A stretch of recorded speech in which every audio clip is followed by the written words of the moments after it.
celebrate the memorial of St. Mary Major Church in Rome, church also called Our Lady of the Snows, because Our Lady had identified the outline of the church by snow.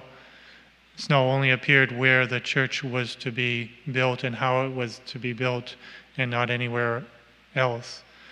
So the builders built the church to that huge size of the church that is still there 1,700 years later, dedicated to Our Lady. And we all flock there. Our friars are blessed to be the sacristans there, to take care of the church. And it's fitting for us who have consecrated ourselves to Our Lady. We too are dedicated to Mary. This church is perhaps a sign of the dedication that we should have to the Mother of God, to our spiritual mother, to our real mother. We should be dedicated to her, dedicated to serving her as our queen. And the special kind of dedication with our consecration to Mary, where we are to unite ourselves to her. It's not just dedication of service and honoring her, but as a living for her, living with her, living in her, and her living in us as our mother. So she's living in us, and as with the enlightenment of Saint Maximilian, we know that we are to be united to her in the very interior depths of our soul, and that she can live in us to a point where we can be united and identified with her. Our very identity can be united to her so deeply, so that she can live in us, that it's only her living in us, as we say that Christ is living in us, and it's no longer me, but Christ living in me, as St. Paul said.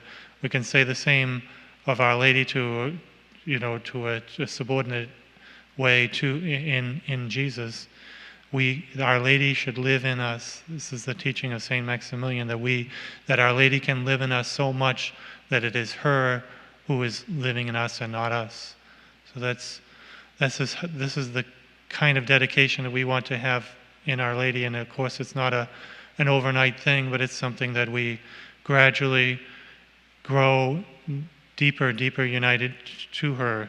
And this is our quest in our consecration, to do this more and more each day, to become more and more in love with Mary, more and more united to her, more and more committed to her and to her will.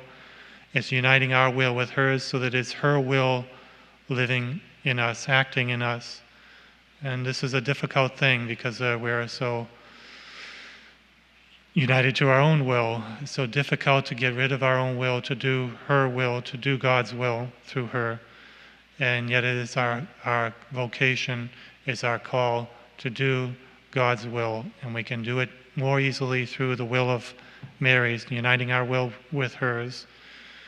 So this is something we are renewing our commitment and dedication and our consecration to her, something that we do day to day, trying to deepen day to day, trusting in God's help and his grace to do it, not so much in our own efforts, but in our trust in him and his power and his work and grace in us. But we have to be dedicated to this day in and day out to the end of our life.